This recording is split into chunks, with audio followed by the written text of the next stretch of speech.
Good morning student. आज हम पढ़ेंगे कक्षा 8 में पाठ 12 क्रिया। इससे पहले पढ़ा था हमने वाक्य के बारे में। आज हम कक्षा 8 के हिंदी ग्रामर में चैप्टर 12 क्रिया के बारे में पढ़ेंगे। क्रिया, जिसको इंग्लिश में वर्ब कहा जाता है, जो हम पिछली कक्षाओं से पढ़ते हुए आ रहे हैं। क्रिया का सामान्य अर्थ होता है काम का करना या होना या पाया जाना। ये होता है क्रिया का सामान्य अर्थ। जैसे यहाँ पर ये चित्र दे रखे, बच्चे खेल रहे हैं, किसान खेत जोत रहा है, हाथी जा रहा है। अब यहाँ पर सभी काम कर रहे हैं, बच्चे खेल रहे हैं, किसान खेती को जोतने का काम कर रहा है, हाथी जा रहा है तो चलने का काम कर रहा है। तो यहाँ पर कार्य के होने की सूचना मिल रही है। कार्य होने की इन अवस्था या प्रक्रिया को ही क्रिया कहा जाता है। क्रिया की परिभाषा इस प्रकार है: वे शब्द जिससे किसी कार्य के किए जाने या होने का बोध हो उसे क्रिया कहते हैं। क्रिया एक प्रकार से विकारी शब्द है जो लिंग, वचन, काल, कारक के अनुसार परिवर्तित की जाती है। क्रिया के होने की प्रक्रिया के आधार पर यह दो प्रकार की होती है, एक कार्यवाही, दूसरा अस्तित्ववाची। कार्यवाही किए जाने वाले कार्य और अस्तित्ववाची जो कि अपने आप होते हैं। जैसे उदाहरण देखते हैं हम, आज मैं दिन भर सोता रहा, ये हम खुद कर रहे हैं। सूर्य पूरब से निकल रहा है, ये अपने आप हो रहा है। नेक्स्ट देखते हैं हम,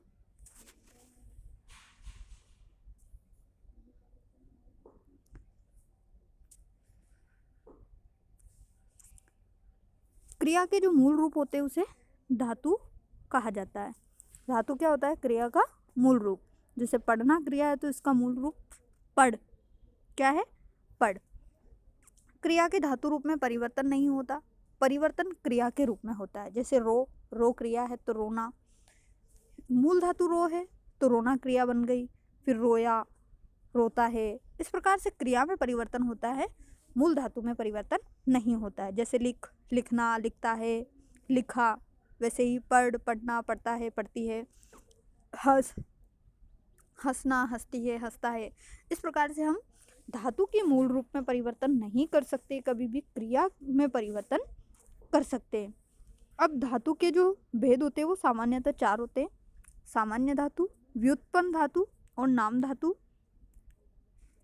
मिश्र धातु। सामान्य धातु जो कि सामान्य रूप से होती है और जिसकी मूल धातु में ना प्रत्यय जोड़ दिया जाता है। क्या जोड़ दिया जाता है? ना प्रत्यय। जैसे घा, धन, ना। अब घा मूल धातु है, ना इसमें प्रत्यय जोड़ा तो क्या बन गया? गाना। वैसे ही देख, धन, ना, देखना। पढ़, धन, ना, पढ़ना। उसी प्रकार से व्युत्पन्न, वे धातु जो सामान्य धातुओं से भिन्न भिन्न प्रत्यय लगाने से निर्मित होती है। जैसे पढ़ में पढ़ना, पढ़ाया। फिर सोना, सुलाया, सुनाना, जिसमें अलग अलग प्रकार की सामान्य रूप से तो केवल ना लगाने से बनेगी, और व्युत्पन्न जो कि भिन्न भिन्न प्रत्यय लगाने से बन जाती है। तीसरा है नाम धातु, जो किसी कार्य के नाम के पीछे प्रत्यय लगाकर बनाए जाते हैं। जैसे धमकी, ये संज्ञा सर्वनाम शब्द होते हैं। धमकाना, शर्म, शर्माना। फिर है मिश्र धातु, जो कि वे धातु शब्द जो संज्ञा, विशेषण, क्रिया, विशेषण शब्दों के बाद जुड़कर उनके क्रिया रूप में परिवर्तन कर देते हैं। जैसे बाहर, धन जाना, बाहर जाना। बात, धन बिगड़ना, बात बिगड़ जाना। सच्चा, धन होना, सच्चा होना। फिर बाहर, धन देखना, बाहर देखना। तो अब यहाँ पर क्या हो रहा है? संज्ञा, सर्वनाम, विशेषण शब्दों के पीछे क्रिया शब्द जोड़ दिया जाता है, तो वो क्या बन जाती है? मिश्र धातु बन जाती है। नेक्स्ट देखते हैं हम, क्रिया के भेद। अब क्रिया के मुख्य रूप से 2 भेद होते हैं: कर्म के आधार पर और संरचना के आधार पर। कर्म के आधार पर क्रिया के 2 भेद है, वापस सक्रमक और अक्रमक। सक्रमक अर्थात कर्म सहित वह क्रिया जिसमें कर्म का होना पाया जाता है या कर्म उपस्थित होता है, वो क्या कहलाती है? सक्रमक क्रिया कहलाती है। जैसे चींटियाँ मिठाई खा रही है। अब यहाँ पर क्या हो रहा है कि काम किया जा रहा है खाने का, परंतु कौन खा रही है? चींटियाँ। अर्थात काम को करने वाला क्या कहलाता है? कर्ता कहलाता है। तो चींटियाँ मिठाई खा रही है। अब यहाँ पर खाने का काम कर रही है चींटियाँ, परंतु क्या खा रही है? मिठाई, अर्थात कर्म पाया जा रहा है। फिर सुयश सुयश गिलास से पानी पीता है। अब सुयश क्या कर रहा है? पानी पी रहा है, पीने का काम कर रहा है, परंतु क्या पी रहा है? पानी को पी रहा है।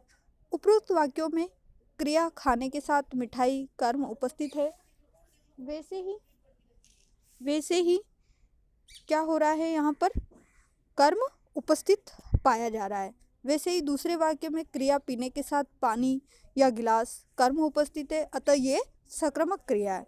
अगर हमें सक्रमक क्रिया की पहचान करनी है तो उसके साथ क्या करेंगे? हम क्रिया के साथ कर्ता को हटाकर क्या, किसको, कहाँ शब्द जोड़कर प्रश्नसूचक शब्दों को लगाया जाएगा, वो क्या कहलाएगा?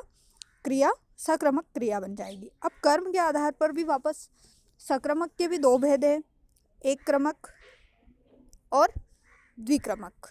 एक क्रमक क्रिया, जिस वाक्य में क्रिया के साथ एक ही कर्म उपस्थित हो उसे सक्रमक क्रिया कहते हैं। जैसे मैंने आम खाया, कबीर पेंसिल मत खाओ। अब यहाँ पर खाने का काम किसने किया? मैंने, अर्थात मैं करता हूँ, तो मुझे हटा दिया गया। फिर क्या खाया? आम को खाया। वैसे ही कबीर क्या खा रहा है? पेंसिल खा रहा है, तो उत्तर प्राप्त हो रहा है इसे, और एक एक ही उत्तर प्राप्त हो रहा है, इसलिए ये एक कर्मक है। अब द्विक्रमक क्रिया, जिस वाक्य में क्रिया के साथ दो कर्म एक साथ उपस्थित हो वहाँ द्विक्रमक क्रिया होती है। जैसे मुझे आज ही हवाई जहाज से मुंबई जाना है। अब जाने का काम किसको करना है? मुझे, तो मुझे हटा दिया। लेकिन कहाँ जाना है? मुंबई। किससे जाना है? हवाई जहाज से। दो उत्तर प्राप्त हो रहे। वैसे ही कारीगर ने अलमारी को सफ़ेद रंग से पेंट किया। अब पेंट करने का काम किसने किया? कारीगर ने। किससे किया? सफ़ेद रंग से। किसको किया? अलमारी को। दो उत्तर प्राप्त हो गए, इसलिए ये कौन सी हो गई? द्विक्रमक क्रिया हो गई। नेक्स्ट देखते हैं हम।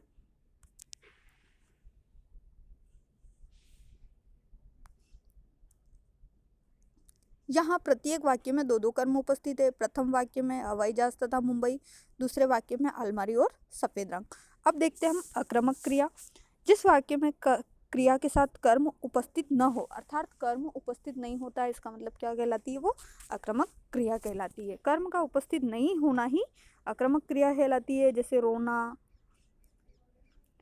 ठीक है, हंसना, ये सोना, एक प्रकार से ये अपने आप में अक्रमक क्रिया है। अब यहाँ पर उदाहरण दे रखे, जैसे चिड़िया उड़ रही है, सूरज निकल रहा है। यहाँ वाक्यों में क्रिया बिना कर्म के हो रही है, इसीलिए ये अक्रमक क्रिया है। देखो, अब चिड़िया उड़ रही है। उड़ना चिड़िया का काम है, यानी कि काम को करने वाली कौन है? चिड़िया। क्या उड़ रही है? कोई चिड़िया को हटाने के बाद क्या हमें उत्तर मिल रहा है? क्या नहीं मिल रहा है, इसका मतलब ये अक्रमक क्रिया है। फिर सूर्य निकल रहा है, निकलना यहाँ पर क्रिया है, और कौन निकल रहा है? सूर्य।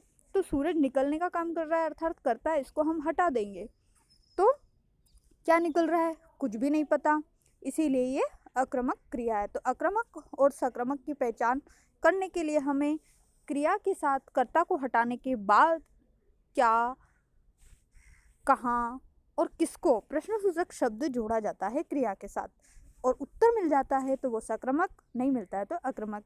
कुछ सामान्य रूप से अक्रमक क्रियाएं होती है: गिरना, उठना, सोना, चमकना, उड़ना, जाना, दौड़ना, हंसना, लेटना, ठहरना आदि। क्रिया का जो दूसरा भेद है रचना और बनावट के आधार पर, इसको हम नेक्स्ट क्लास में पढ़ेंगे। आज हम यहीं तक पढ़ेंगे। आपको जितना पढ़ाया है उतना आप ध्यानपूर्वक पढ़ लीजिए।